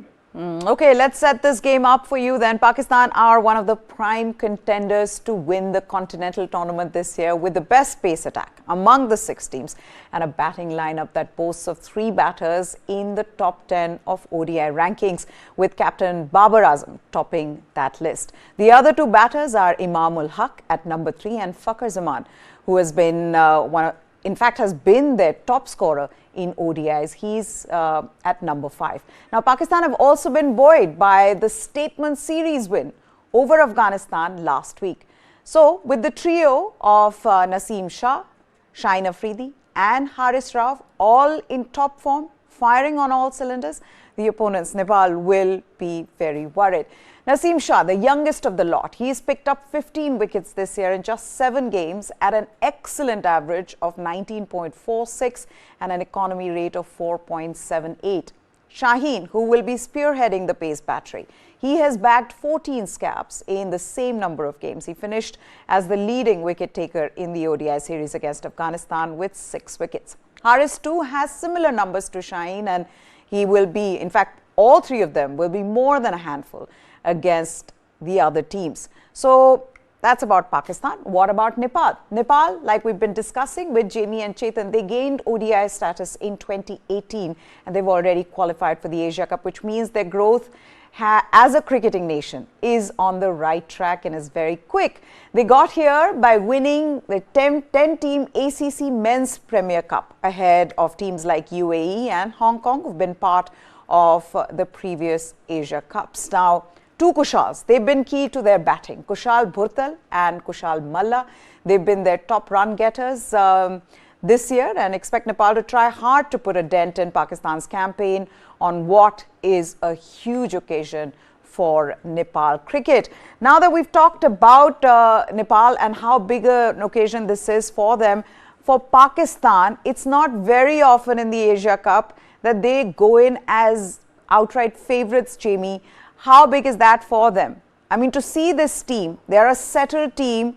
They've already announced they're playing 11. That's how settled this team is. Yeah, settled in the sense from a Pakistan lens, right? It's not often that we can refer to Pakistan teams as settled, but being number 2 for a long time, now clinching number 1 in the ODI rankings, like we discussed yesterday, 3 very different matches, different in the sense that I think we saw 3 different Pakistan teams in the span of 3 matches against Afghanistan. But, we're starting to see a semblance of a middle order. Mohammad Rizwan moving to 4 has been a good move. I think he's their 3rd highest run getter this year. So there are signs. And if, like the names you mentioned, Haris Rauf, Naseem Shah, Shaheen Shah Afridi, Shadab Khan, Mohammad Nawaz, even if they pick just these fast bowlers across however many matches they do play, and let's face it, we all expect them to go to the Summit Clash, that's still a very, very settled and a very, very potent Pakistan bowling team. I would think that from a Pakistan perspective, they would have loved, had initially they been the hosts, and that hybrid model not have been accepted. But again, that was always going to be on the cards. There was no way that India was going. So maybe they'll feel a little bit worried about maybe coming up against India in Sri Lanka as opposed to India in Pakistan, where if it were to happen in some parallel world, you'd have 100% backing of Pakistan fans, just like October 13th in Ahmedabad, it's going to be the other way around, right? So yes, from a Pakistan perspective, it's very rare that we can use the word settled. But if in a World Cup year, just weeks before a World Cup, there was ever a settled Pakistan team, and you don't need to go back even to 90. We all know the story of 1992, how bad that campaign started. But since then, every single World Cup, they've had some problem or the other going through. This time around, from their perspective, they don't have any such problems. So, like we've been saying, I mean, I can see the look on Chetan's face. This is a very, very dangerous Pakistan team this time. It is, and they look very good. They've already announced they're playing 11. They know exactly what they want from their team. They also have a problem of plenty in, the kind of options they had in their lower order. All-rounders, Shadab Khan, who's been good for them. What has been very surprising though, Chetan, is that Pakistan are an Asian powerhouse and they've only won the Asia Cup twice. And they've been there since the beginning. So it is surprising. And then on top of that, despite what the broadcasters may have been hoping for every time Asia Cup has been held, India, Pakistan have never been in a final of the Asia Cup. How do you see this and Pakistan's performance over the years in Asia Cup and why it hasn't really been as good as one would have expected? Well, it's not surprising really, but obviously, first of all, we need to look at the number of times the tournament was held in the 80s and 90s. It was not as regular as it is now. Currently, it's almost a money minting machine at the moment because apart from the Asia Cup and the ICC events, you don't really get to see India and Pakistan. So currently, it's a money minting machine. Earlier, it was once in 3 years or once in 4 years tournament. And at that time, obviously, India and Pakistan were the two strongest sides. And along with the other sides, they tended to take each other out. The formats were different. India and Pakistan, only one of them could reach the final because of taking points away from each other. Now the format is shaped in such a manner that it all points towards an India-Pakistan final, irrespective of the format, whether it's the T20 format or the ODI format. So it's been manufactured in that way, the format currently. And earlier it was not to be the same. And then obviously in the 90s, from the mid-90s or the early 90s onwards, Sri Lanka became a powerhouse of ODI cricket. I mean, The T20 Asia Cup did not start until the middle of the 2000s. Before that, it was always the ODI format that was played for the Asia Cup. So Sri Lanka was a major powerhouse during starting from the mid 90s towards through the 2000s, 2007, 2010. They were a major powerhouse, and they would also obviously take care of India or Pakistan on the way to the final. So we see quite a few Sri Lanka victories during those 10 to 15 years or 10 to 12 years of the Asia Cup. So there's your reason. But yes, having been one of the founding members of the Asian Cricket Council and being part of the tournament, I mean, obviously they were a powerhouse from the 1980s onwards. So it's surprising that yes, Pakistan has only won it twice. So maybe a third time is on the cards. Like Jamie said, and like I've said before, I think they are the favorites to start the tournament. Let's also talk about Sri Lanka. Jamie, another big blow for them. They were already a team that didn't have two of their top pace bowlers. Now, Wanindu Hasaranga also being out, their highest wicket taker this year. We know the kind of impact that he can have on the opposition. How big a blow is that for Sri Lanka? And does this really now mean that Sri Lanka's chances are all but over? Yeah, look, like we discussed yesterday, the news was just coming in, I think, around the time that we started yesterday's show here that Hasaranga had been withdrawn, keeping in mind the World Cup. And that's a massive blow because it was only in the World Cup qualifiers recently when he got his first 5-wicket haul, he was so dominant. Of course, weaker playing field over there in Zimbabwe. But he's one of those players which, he's unreplaceable. Lahiru Kumara has not been regular in one days. He's still a very good bowler. He could perhaps be replaced. I think Dushmantha Chamira is not replaceable, and Wanindu Hasaranga is definitely not replaceable. That's not to say that they have no chance. They're still playing a lot of their matches at home. They have a good team, but it's just what losing Dushmantha Chamira and then Wanindu Hasaranga. Because Hasaranga is the ultimate package. He gets you wickets. He can bat. Even if he's facing 9-10 balls, in those 9-10 balls, he could put 25 runs on the board. And then he's a gun fielder. So when you lose a player of that caliber, no matter who you still have in the squad, and just a cursory glance, Meha, at their squad, there's still a lot of match winners. Your Nisankas, your Mendeses, the captain, what's his name? I blank now. Anyways, whatever his name was, he's also Dasun Chanaka. Sorry, I was trying to rhyme it with the other. These names are always rhyming in my head. Dasun Chanaka. These are match winners. We saw them last year in the Asia Cup, how they stood up, right? But to consistently do it when you've been depleted so badly, and look at that pool, right? We've discussed this before. Two slippery customers in Bangladesh and in Afghanistan, both teams have had your number now and then. So just looking at that, any other time, like I said yesterday, I would have had them ahead of India. This India, with all their problems we've discussed. But right now, just losing, especially Dushmantha Chamira and Hasaranga, for me, India will have to blunder to not get into the final. Okay, Pakistan, the difference that one sees in this team, Chetan, is also about their belief. And a lot of credit has to be given to Babar Azam for that. I still remember there was a video from the dressing room, if you remember, there was a speech, I think, that he was giving to the team after they beat India in the T20 World Cup in 2021, where he said, look, it's not all over. This is T20 World Cup, yes. And he says, look, it's not all over. We may have beaten India, but there's more that needs to be done. And I feel like Babar Azam's changed this team in the way they're approaching international tournaments. Do you agree? Absolutely. I think that particular victory in the 21 T20 World Cup was a major boost for them on the way, to becoming the powerhouse that they are currently. I think, and especially, it was a landmark moment in terms of his captaincy where, he could say, okay, you know what, we've done this, we've achieved something which perhaps no other Pakistan captain had achieved before him, especially in the T20 format. I mean, the ODI format, they're still waiting, but it gave them that self-belief. It gave them that confidence. I mean, you look at Pakistan, they're semi-finalists in 21, then finalists in 2022. So it's been a brilliant journey for Pakistan cricket under Babar Azam. Pakistan cricket, for the better part of what we have witnessed, it's littered with captains because those players perhaps were not the first names on the team sheet, apart from Wasim Akram or Waqar Yunus. And even during their time, it was always about politics and something was always happening behind the scenes. With Babar Azam, he is their 4 batsmen. There's nobody better than him in that particular side. He's obviously their leader.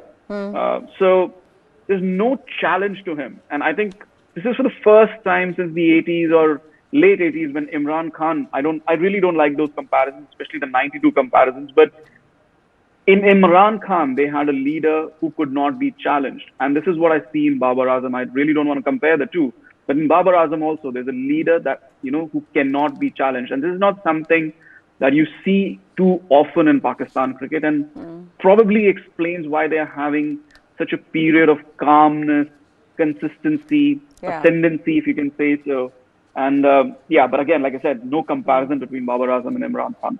Which is the other thing, right, Jamie? We always said, growing up when we saw India play Pakistan, we said, look, Pakistan is an unpredictable team. We don't know which side they've woken up on. And, on any given day, they can beat the best in the world. And on the other days, they can collapse for nothing. That hasn't happened with Pakistan. So you don't see that kind of unpredictability. You know that they are going to put in a very good performance. Yeah, I mean, just as Chetan was talking, I was quickly trying to recollect, when was the last time we saw any of those farcical, comical, 2 batsmen at one end, Pakistan needing 80 with 9 wickets left, in some Sharjah match, This was, I wouldn't say it's common, but it was very natural, There were times when, I'm talking about 2009, 10, where I'd be watching a match or, I'd be like, Arey, until it's 4 runs required with 8 wickets left, I'm not going to say anything. And we'd see it. But I think you're right. Again, I don't have all the scorecards, on the top of my head right now. But there is a certain stability that Babar Azam being captain has brought, I remember the time, and I think Wasim Akram also mentioned this in his book, that across 7 years, there were like 11 different captains, right? And of those, he was made captain 3 times. So before Imran, post Imran, for a long time, there was that. And yes, politics, like Chetan says, politics had a big role to do with it, But there just doesn't seem to be that level of insecurity, backbiting, indecisiveness in this Pakistan team led by Babar Azam. So yeah, I mean, I think he definitely, like you asked the question, he definitely has had a rather calming effect. It also comes from being one of the best batsmen going around across all 3 formats. So I think, like I said, if you want a stable Pakistan team heading into a major tournament, this is probably the most stable we've seen. I mean, I'm thinking of Yunus Khan teams, Afridi teams, Misbah teams. They always had a couple loose cannons. Now, if I can use that term, they don't seem to have it here. This comes, of course, with loose success. Cannons, actually. They have their own space, but I think that period was also when they were not playing at home. Now going back to Pakistan, playing at home for the last 3-4 years, that's probably also a factor as well. Yeah. Yes, Chetan. Yeah, the Misbah reference is actually a very interesting one because you had Mohammad Yusuf, who was just in a bit of a decline in his batting form. You had Yunus Khan, who was doing so well. Shahid Afridi could not decide whether he wanted to retire or keep playing. And then you had Misbah-ul-Haq, who brought that calming influence on their dressing room. But for some reason, the Pakistan media and the fans never really liked Misbah-ul-Haq. For some reason, they were just not warming up to him for the longest period. And perhaps it was because he was not the best batsman in the side. Which is, again, you look at it, all these factors have come down and found a common thread in Babar Azam. He has that calming effect. He's the best batsman in the side. You can't, and obviously there are no other big, personalities dividing opinions really in that particular dressing room. So it's all come together at the right time for Babar Azam. And which is why I think even compared to that recent era, this seems like a much more calm Pakistan cricket environment, if actually that is a phrase that can be used for them. Which then leads me to the next question, Jamie. How difficult will it be for India? Because I feel like with the Indian team, top players coming back from injury, not knowing, with KL Rahul not being around for that first game, it will not be easy for India, right? Pakistan would have played one game here. Pakistan know what their team is. Pakistan know what to expect. They've just played in Sri Lanka as well. It is not going to be easy. And they are right now looking like a team that is in better space than India is. Yeah, again, I'm just trying to think very, very quickly. When did these two teams meet in a tournament when one team was so disheveled and the other was so sorted, right? I don't think India ever went into any tournament in recent memory as sorted as Pakistan are. Pakistan have clearly always had problems.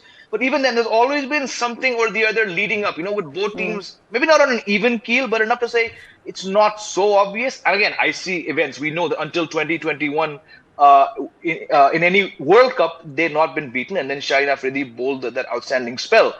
But right now, it's so obvious. India, we do shows every day talking about what's holding India back. I think had injuries to Bumrah, Iyer and Rahul not happened and they played consistently over the last 11 months. I'm saying 11 months because that's when the real problem started with Bumrah. Of course, Rahul and Shreyas have not been out for that long.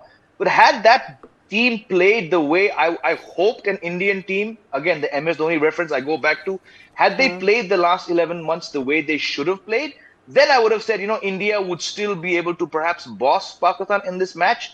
But India, the statements we discussed yesterday coming from Rahul Dravid, it just does not paint a picture of a team anywhere near stability. But stranger things have happened on a cricket field. You never know. But right now, definitely Pakistan the favorites, not just for September 2nd and for today in Multan against Nepal, but every single match they play, just for that stability factor which you raised, I think it's going to be much, much easier for them than for India. Because I was having this conversation on the sports desk and we were talking about KL Rahul's availability, right? Because that is the main point these days that we've all been discussing, Chetan. And the thing is, the ifs and buts are too many with Indian cricket at the moment. And that's why I think that is a huge problem. And it shouldn't be this way before Asia Cup, just as we are trying to figure out what India should do for the World Cup. This is really the last moments for them. They need to have figured out the team, right? Because the one if and but that I was talking about was, okay, so KL Rahul doesn't play the first two games of the Asia Cup, which means that he wouldn't have played any games before India are to announce their squad for the World Cup, right? Now he gets fit and he plays the Asia Cup and does not do well in the Asia Cup. What happens then? Well, Meha, not a day goes by when I don't think about KL Rahul and his availability or don't discuss it. I don't think of my personal life, of my leisure activities or my bank balance as much as I think about KL Rahul nowadays. He is at the center of my attention every day. I sleep, drink, eat. I think about KL Rahul all the time. That's what Rahul Dravid and Rohit Sharma have done to me. Look, there's no doubt in my mind that KL Rahul, as long as he's physically fit, it doesn't matter how many games he's played, how many runs he's scored, he will be part of that World Cup squad. He is definitely India's #1 wicketkeeper. If he can stand on two legs and catch the ball, he will be India's #1 wicketkeeper in the World Cup.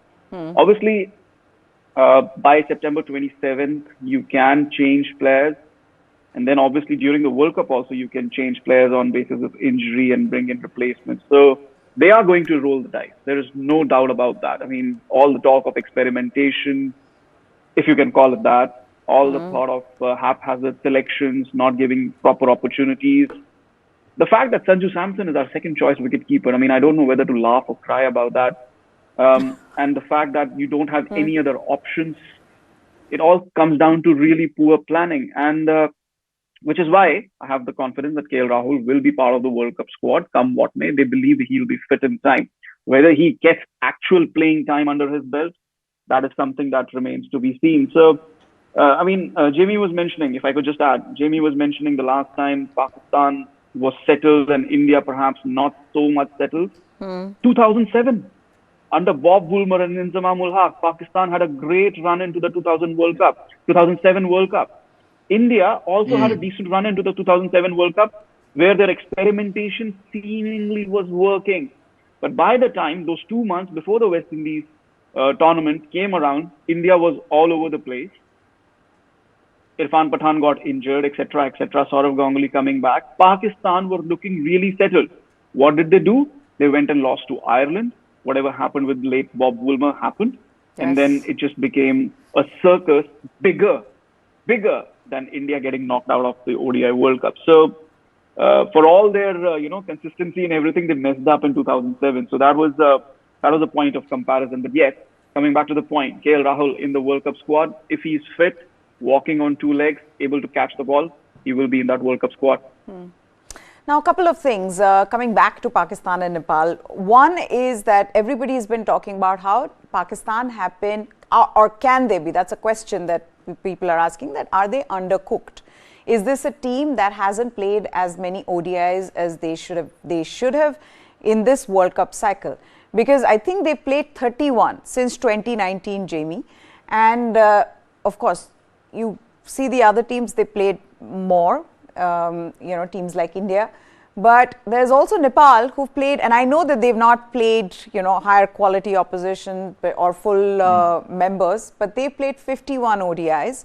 I'm just putting up a graphic of the top scorers in ODIs this year, in which there are 3 players from there you go. So Shubman Gill is the top scorer. I think Shubman Gill is the top scorer among all the teams that are playing this this Asia Cup, the full members, right? So that's Shubman Gill, 12 matches, 750 runs, striking at 109. His highest, of course, we all remember, 208. There is Pathum Nisanka from Sri Lanka. He has been their highest run getter. So 686, strike rate of 88. There is, of course, I think there'll be Babar Azam. There'll also be Fakhar Zaman. Fakhar Zaman is also an interesting one and has a similar sort of a run of form this year, Jamie and Chetan, because he started off well, just like Shubman Gill. Started off really well, but has trailed off since then. Hasn't been able to score as many runs, but look at that. Against New Zealand at the beginning of the year, 300s is what I think it scored. Then there is Kushal Bhurtal. He has scored 544 runs. Kushal Malla, he's scored 541 runs. Of course, they've not played the quality teams. That's just the way it is. But so these are the top ODI run getters in 2023 who are participating in this Asia Cup. There is then Babar Azam, 538 in 11 matches. Highest 107, striking at 81. So just coming back to Pakistan, this whole idea that they are undercooked, is that really something that will worry them at all? Because I mean they seem to have been okay in the matches that they've played. They've just won against Afghanistan. Is that something that'll worry them? See, look, if you're talking about undercooked, right? India's played one more ODI than them. India have played 12 ODIs. Pakistan have played 11. Sri Lanka, I don't know their numbers, but they probably played more. That's only because they had to go and play the qualifiers, right? So, again, you just had some stats up. Yes, the runs have all come from Pakistan's top 4, but they seem pretty evenly divided. I think Babar had 538. Somebody had, 400 and all, right? Yeah. Compared to India, Shubman Gill, runaway leader with like 700 plus. Then the next one is like Rohit at like 420, right? And then nobody else even has, I think, 350. So I don't know. I mean, if you're using it to compare India are definitely more undercooked because, yes, they played 12 ODIs. But in that, it's been so different. 2 of them have been at home. They were hammered by Australia. They almost lost to West Indies. So it's a tricky one. I think the fact that Pakistan have just played 3 matches in Sri Lanka probably erased most of the talk about being undercooked because it's played in the same conditions where they'll be playing. India have had IPL, they've had BGT, they've had Ireland, they had a month's gap. So I don't know. Probably India to me seems somewhat more undercooked mentally and physically. What are Pakistan's weaknesses? We've discussed their strength, of course, pace being their biggest strength, and the top 3, top 4. What about their weaknesses, Chetan? Well, definitely the batting. I mean, as we've discussed so many times, it's just dependent on the top 3 or 4 batsmen. I mean, if they don't score runs, then what happens? I mean, if they lose early wickets, if they are 50 for 3, can they recover and score 320 on the board? Put 320 on the board. That's something that's that's under doubt. A team like Afghanistan challenged their batting lineup thrice in 3 games, and obviously I'm not disrespecting Afghanistan here. They have a stupendous bowling attack, but we expect Pakistan to play such bowling attacks day in and day out during the Asia Cup or in the ODI World Cup as well. So batting remains a worry. The other worry for me, obviously, is their attack too centric on Shaheen Afridi? I mean, yes, you have Harris Rauf and you have other guys chipping in with wickets and chipping in from time to time. But it just seems that if Shaheen Afridi is sometimes not able to deliver those early wickets, it can become a problem of creating inroads. And again, when you're playing teams like India or Sri Lanka, for that matter, or England or Australia during the World Cup, or even New Zealand, they are excellent players of spin. So, the great Pakistan sides have always had that one spinner who would send fear across the opposition batsman, that this is the one spinner, along with their pacers. It's been a while since Pakistan have had a spinner who, sends fear across the opposition batting ranks. It's been a while. Shaheen Afridi, yes, he's keeping on the tradition of fearsome Pakistan pace bowlers, but where is that Pakistan spinner? So I think they might be a bit lightweight in the spin department and maybe a bit too dependent on Shaheen Afridi to provide those early wickets or breakthroughs during the first 15-20 overs. So for me, these are the two weaknesses. Again, why Shaheen Afridi? Because it's not like a T20 match where you can just bowl out the first 2-3 overs when he's on a roll, when he's taking wickets. You bowl him out. You bowl those 3 overs or the 4 overs and you just dent the opposition completely. In ODI cricket, you need to hold him back. You need to hold back at least 4 overs for the depth, maybe a couple overs in the middle. So he can't bowl more than 4-5 overs in the beginning. And if he can't get those wickets in the first 10 overs, then it becomes a problem for Pakistan, especially when they don't have that fearsome spin quality from over number, say, 11, 12 until over number 30, 32. So that's a problem area for Pakistan bowling that I see. Also, the other thing, Jamie, is Shadab Khan, right? They're dependent on Shadab Khan. Like we said, spin is something that is a problem. But Shadab Khan's not been getting wickets. I was looking at his stats as well, and I think in the 6 matches he's played or 5 matches he's played, he's got 6 wickets. So clearly, if Babar Azam is looking at Shadab Khan to provide him breakthroughs in the middle overs, he's not being able to do that. How big a challenge would that be for Pakistan? Yeah, I mean, look, if your premier white ball spinner is not getting wickets, then yes, something is clearly not adding up. That's probably why they've named Mohammad Nawaz. But I was just a couple of days ago, I was going through the scorecards, because we're talking about the Afghanistan series, right? Just like Chetan just mentioned, right? If Shaheen Afridi does not get the starts, I think in the second match, Afghanistan, after being bowled out for 59, I think the openers put on. It was over 200. I don't know exactly what it was. It must have been 240. I don't know what it was, right? So that shows if Shaheen Afridi is not working on whatever the wicket is. Obviously, when Afghanistan openers put on 240 odd for no loss, the wicket doesn't have much in it, right? And in that match, I think he ended up with 2 for 50 odd, Shaheen Afridi, because like Chetan said, they held him back. But Shadab went wicketless there. But that's the match when all the drama, the monketing, they won that match by 1 wicket. Who was man of the match? It was Shadab, the same Shadab who went wicketless. Imamul Haq, or one of the openers, got a 90 odd. This guy got 48 of 35, and he was man of the match, right? So he might not be getting wickets, but look at the value that he offered. Like I think after Babar Azam and probably Shaheen, he's probably the 3rd player who's undroppable, no matter what kind of wicket-taking form he brings into. So it's that X factor that Shadab has, which we saw last year in the World Cup. Didn't get a lot of wickets, but he just has that something about him. He's a player I'm sure many other teams would love to have. So yes, stats-wise, like you just informed us, even I wasn't aware how poor he's been. He's not operating at top wicket-taking form, but just being around, you never know what he can do. And I think that 48 he got off 30-something balls, which trumped, 50s by Babar and 90 odd by, I think it was Imam or Fakhr, one of the openers. That just shows how important Shadab Khan is. Okay, now coming back to the Indian team, they've arrived in Sri Lanka. They left at 11:30 Indian Standard Time. They're now in Sri Lanka. What to expect from this team? We already know that KL Rahul did not travel with the team. He is currently at the National Cricket Academy in Bengaluru. He is recovering from a niggle.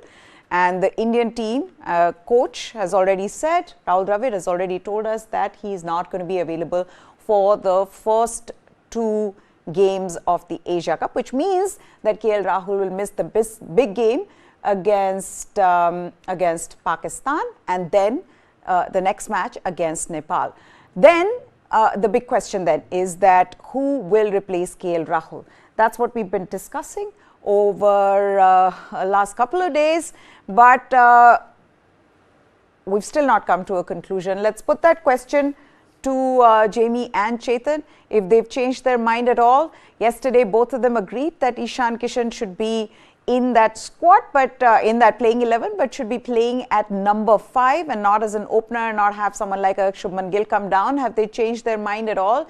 And what to expect from the first game? Like I asked Jamie as well, Chetan, that this is not going to be easy for India. Pakistan would have played 1 game already today, but India's first game is against Pakistan. We know, the pressure is going to be on them. How big a challenge would that be? And would you still say that Ishan Kishan at number 5 is their best option in the absence of KL Rahul? I said Ishan Kishan at number 6. Okay, you said not Ishan even at Kishan. number 5. Yes, you wanted No, Hardik Pandya up. Yeah, I haven't changed my mind. Ishan Kishan has to bat at number 6.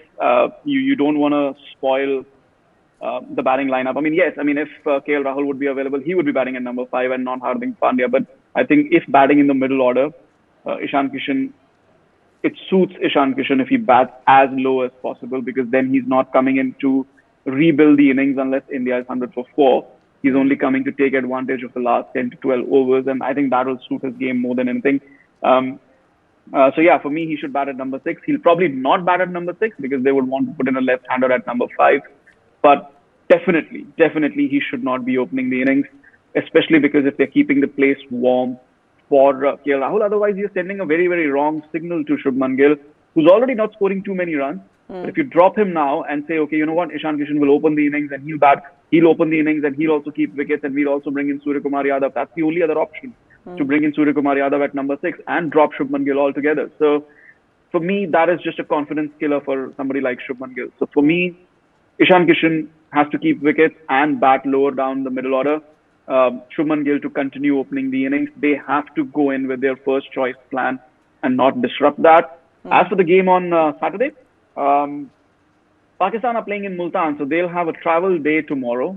Yeah. I think that probably benefits India a bit because they will be in a bit of a momentum, having had that camp, having 2 days of practice ahead of the game. So maybe that just might help. But again, these two countries, whenever they play, whenever these two teams play, all these equations just go out of the window. Whether somebody's played Nepal and won, it's like a glorified warm-up game.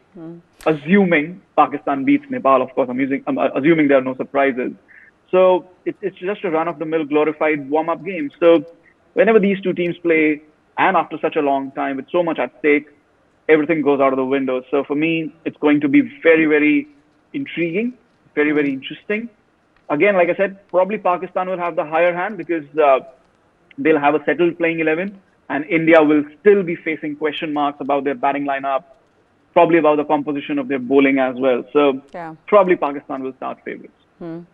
Though this is just something that came to my mind, Jamie, is India has often spoken about, Indian team management has often spoken about that left-hander in their top 3, in their top 4.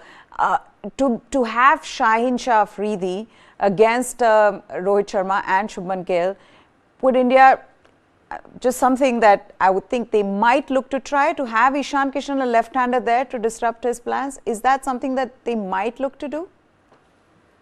They might, with this Indian team, like we discussed, nothing is out of the realm of improbability, impossibility.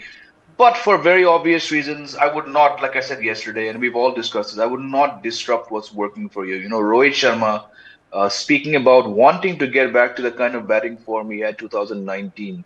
If he aspires to do that again, he has to open. Shubman Gill is India's leading run getter by, about 250 runs, 280 runs this year. You're not going to ask him, beta aaj 4 pe khel le, right? Virat Kohli is Virat Kohli. No matter what the left-hander brings you, what he could do, it's not like Rishabh Pant was really the doing things, and making such an impact when it came to white ball cricket before this. Jadeja was not making. Yes, it helps in annoying captains because they change the field.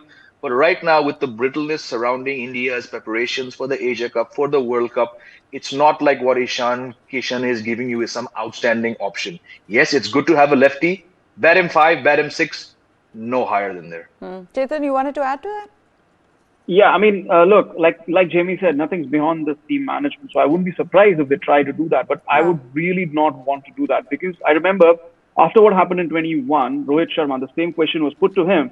And he said, it was just one-off day and we will handle Shaheen Afridi in the next match. And when they did play him in 22, the T20 World Cup last year, they did handle him. He did not bowl the same opening spell, did not lose those wickets. Yes, it was a tight spell, but at least they did not lose those wickets, barring the wicket of perhaps KL Rahul. But again, you do not want to send out that message that, look, you have our number, that we are afraid of facing you, because they're going to play him a few times and they're also going to play him in Ahmedabad. That's the big day. So you don't want to increase Shaheen Afridi's confidence. You want to send out the message that our top order, yes, you may have gotten them out once, but we can handle you and we will handle you. But will they send out that message? Like Jamie said, anything is possible. So I would not put it against them that they put up Ishan Kishan up at top. Rohit Sharma spoke about this 2019 World Cup and he wants to get back to that mindset. I'm going to put this question to both of you. Do you see him getting back to that kind of form again? Jamie? I do, because look, he wasn't the Rohit Sharma of 2019 in those matches he played at the start of the year at home. And I'm saying home because that's where the big tournament is going to be played, right? He might struggle in the Asia Cup, who knows? But I think the fact that, he's, like we discussed yesterday, he's got that fire in him to prove the 2011 he should not have been dropped. He bats very well at home. His struggles most of the time come overseas. And often with Rohit Sharma, it's a cliche, but the struggles often seem to be within himself, right? I think in the Asia Cup, he might do decently well, but it would not surprise me if he ends up with, 450, 475 runs at the World Cup, just because he's so good when it comes to playing in India. Chetan? For me, if India has to win the World Cup, he has to be our leading batsman. I mean, he has been the leading ODI batsman for India in ICC events for a long while now, since 2013. So no reason to suspect that he would not do anything different. But again, last time 600s or 500s were not enough for India to win. So it's not just an individual thing. So it's always going to be a team effort. Now he's the captain. He's the one who's masterminding that team effort. Will that allow him to concentrate? There's going to be so much pressure. There's going to be just so much expectation. I've said it before.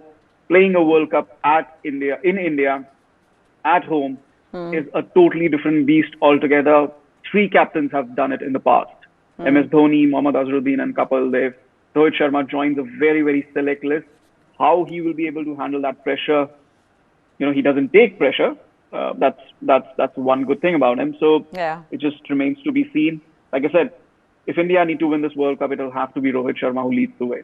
Okay, now coming back to the match. Today, Pakistan have won the toss. They've opted to bat. Babar Azam says the pitch looks very dry and shiny. No reason to name the 11 earlier. We wanted to give confidence to our team. To be honest, being the top-ranked team brings a good kind of pressure. We try to enjoy and do our best. I feel like this probably is their best chance to not just win the Asia Cup, but possibly the World Cup. Okay. There is also Rohit Patel, captain of the Nepal team. He says everyone's very happy. It's our first game in the Asia Cup. Everyone in Nepal is really excited for this game.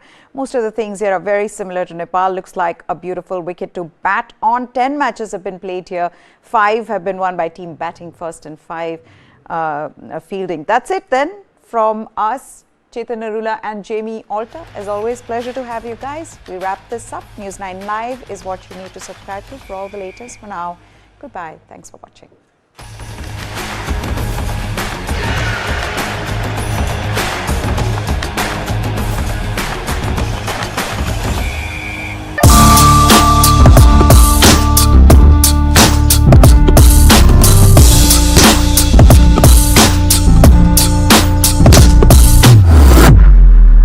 Engineering कर रहे हैं क्योंकि सभी लोग कर रहे हैं.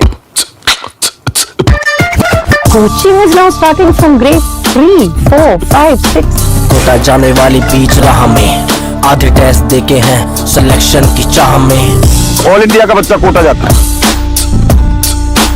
This rat race is for rats, not for humans. So why should we even be a part of it? The Rat Race. This and more streaming on world's first news OTT, News 9 Plus. Download now.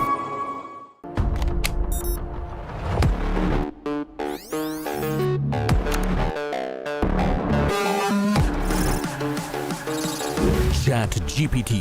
It can generate codes and human-like responses through text, write stories, and do a lot more.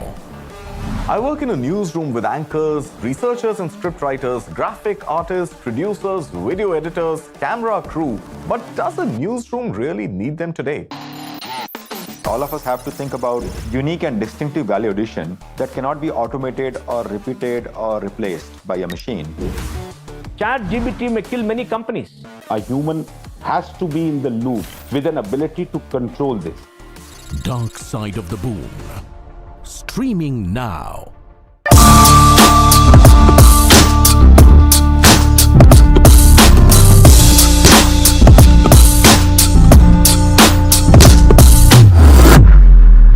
Engineering कर रहे हैं जो कि सभी लोग कर रहे हैं। Coaching is now starting from grade 3, 4, 5, 6. Kota जाने वाली बीच राह में आधे टेस्ट देके हैं सिलेक्शन की चाह में। ऑल इंडिया का बच्चा कोटा जाता है। This rat race is for rats, not for humans. So why should we even be a part of it? The Rat Race. This and more streaming on world's first news OTT, News 9 Plus. Download now.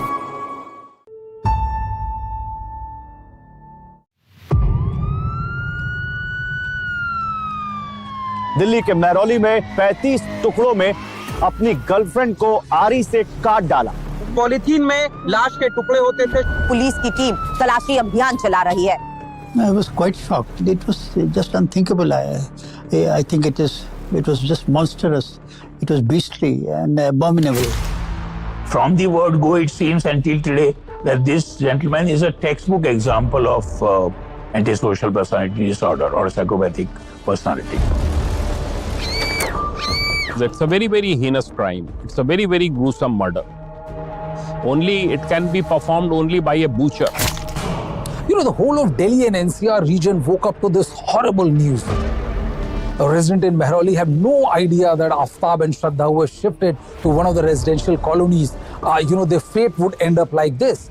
When the news started filtering in about how Aftab butchered Shraddha and cut her into 35 pieces, everybody was stunned. This was the terrible end of a toxic relationship that went horribly wrong. These people, Shraddha and Aftab, had left their families to be together. Now in Delhi, there was trouble in paradise. Shraddha wanted marriage, while Aftab was reluctant. Matters came to a head with a massive showdown. Gripped with rage, Aftab strangulated Shraddha. Aftab was an avid fan of the television crime drama Dexter. The protagonist of the show, Morgan Dexter, a serial killer, would now provide him with inspiration. Aftab cut Shraddha's body into 35 parts and put them in a freezer. Like Dexter, he wrapped them tightly in polythene bags. Carrying them in a backpack, he would venture out at 2 a.m. in the night in Chhatarpur Pahadi. And then, in the jungles of Mehrauli, he would throw the body parts. Boy next door or cold-blooded psychopath? We do a deep dive to analyze the mind and motivations of Aftab Poonawala.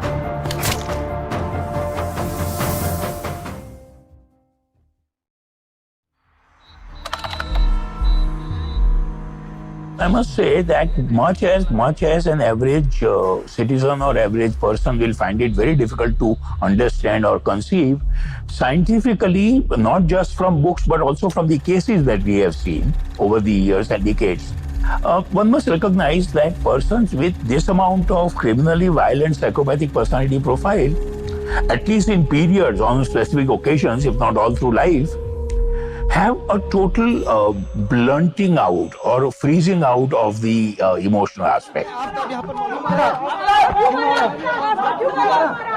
The core of people with psychopathic personality or antisocial personality disorder is total lack of respect for social values, other people around, self-gratification, cold, indifferent emotional relationships, and barbaric violence on occasions from time to time.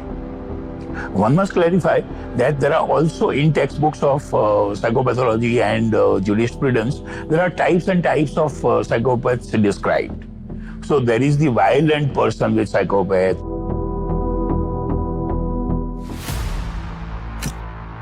He learnt it after seeing web series, and he was following other murders on Google as to how body can be disposed of, how murders have taken place like this before, and it's a very, very cold-blooded murder, and carried out with lot of planning and with a very stable mind, and he continued with this for a few months, because otherwise it is difficult for a person to remain sane after committing such a heinous crime. So while you and I might find it very difficult to conceive of every step that this person is supposed to have carried out, for him or any her in similar situation, it is not even registered as an emotional issue. Cold indifference, especially when it comes to, and that fits in this case very well. Aftab was like a magician, you know, he donned many hats. He was a chef, he was a blogger, he was a feminist, he was an LGBTQ supporter. So everybody kind of seemed to know Aftab. But nobody really knew who Aftab was till this case came out. A classic psychopath can be very suave, very sweet and effective temporarily, God forbid, sometimes even for long. Like, again, from the available information till now, it would seem, from the last few days what we know, that he was successful in maneuvering her and her emotions, not only for those 3 or 4 years, but even the last few days. See, maybe he was wearing a mask. Mukhota pehan rakha tha. I mean, on Facebook, he had this mukhota, this mask, just to impress the girls, to attract them. So that once they are attracted, he could get in touch with them, he could fraternize with them, he could lure them, he could tempt them and get the girls into her trap. Maybe it was more for show, more for exhibition, more for demonstration, and it did not reflect his genuine tastes or inclinations. Persons with psychopathic personality profile do not have that core of empathy or sensitivity, or at least I'll qualify that further. Very often, the persons with this profile also might remain well socially integrated, seemingly, but decompensated state, so to say. When that is provoked, then the whole thing, the basic profile comes through. And so what would be inconceivable for most of us, you and I, would be quite all right for such persons.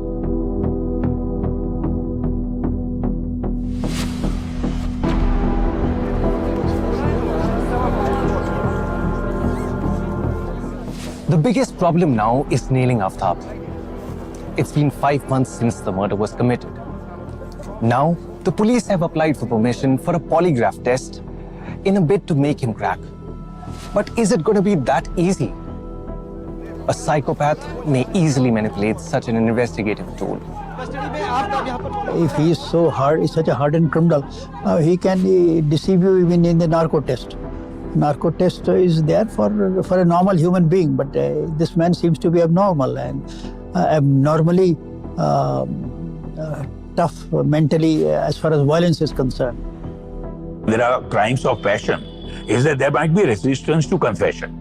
But once the person confesses, he or she is consistent and owns up the entire thing. Whereas a person with psychopathic personality profile is going to keep doing, as I suspect this person is doing. Manipulation, besides the cold, indifferent acts, total lack of sensitivity, empathy and guilt, police will have to work very hard on the case to get as much circumstantial evidence as possible because there is no live witness. Psychopath's central issue is egocentricity, as it's called. Preservation and promotion of self. So crime having been committed in whatever circumstances it must have been, as we'll get to know later, I guess from all the information available, this person's prime and the only motive was self-defense and getting oneself out of it.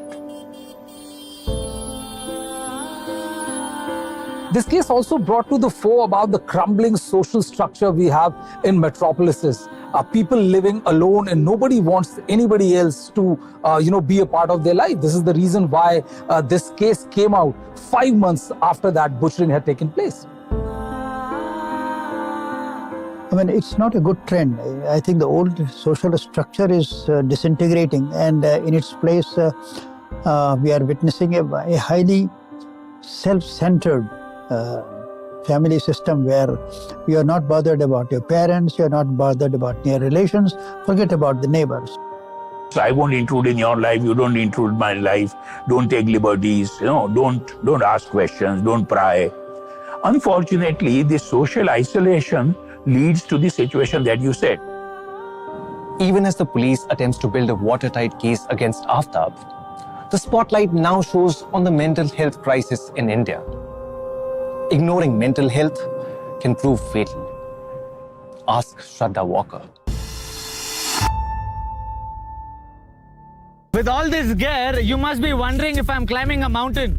Well, let me give you a wider look of this place. This is Asia's largest mountain of shame. A mountain of waste, almost the height of the Qutub Minar. When you enter capital cities of some of the biggest countries in the world, you don't have 3 garbage mountains waiting to welcome you, depending on whichever side of the city you enter from. The thing is that a lot of times we talk about landfills only when there's a fire at the landfill. You need to understand that a landfill is at fire almost throughout the year. It's only when the firefighters are not able to douse the fire is when it actually catches the nation's attention, the city's attention, or media attention. The towering landfills worsen one of Delhi's biggest problems: pollution. यहाँ पर आप रात को आओ, दिन में आओ, आप 1 घंटे बैठ नहीं सकते बाहर। इतनी धूल, प्रदूषण, महक, आप खाना भी नहीं खा सकते बाहर बैठ के। Life around the landfill is a curse. हमारे घर में जो बड़े हैं, उन्हें अस्थमा के वो पेशेंट है। आए दिन उनको नेबुलाइजर लगाना पड़ता है। डॉक्टर ने मुझे ये चीज बोला कि यहाँ का एरिया छोड़ के कहीं और चाहिए। Delhi's garbage mountains are now a fetid symbol of the national capital's trash problem. The question is, who is to be blamed?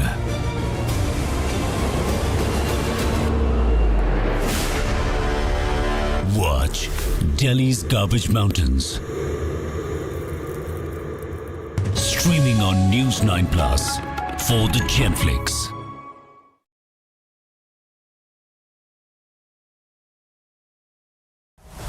Gautam Adani, one of the richest men in the world, or a business honcho, accused of manipulating the market.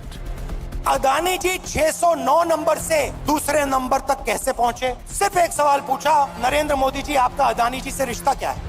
He has given the space, the railways, the airport, which he has no experience also. So the country's interest has been compromised. Government has been very clearly supporting few industrial groups, including Adani's industrial group. Target Adani, streaming now.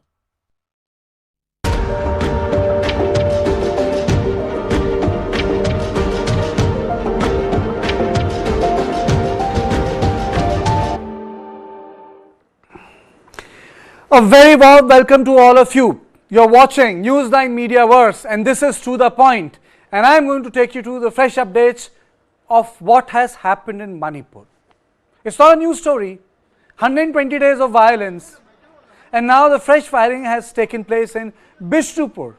9 people were injured. firing took place between the border areas of Kuki-dominated Churachandpur and Maiti-dominated Bishnupur. Reports are that one person died in the firing in the village of Naran Sena. Assam Rifle has been deployed. Meanwhile, Manipur Law and Education Minister Basant Kumar Singh held a press conference. So let him speak and let us hear what he had to say. Then we go into the story as to why firing took place and how sniper guns were used and why fighting continues what today is called the buffer zone. But let's listen in to Basant Kumar Singh first.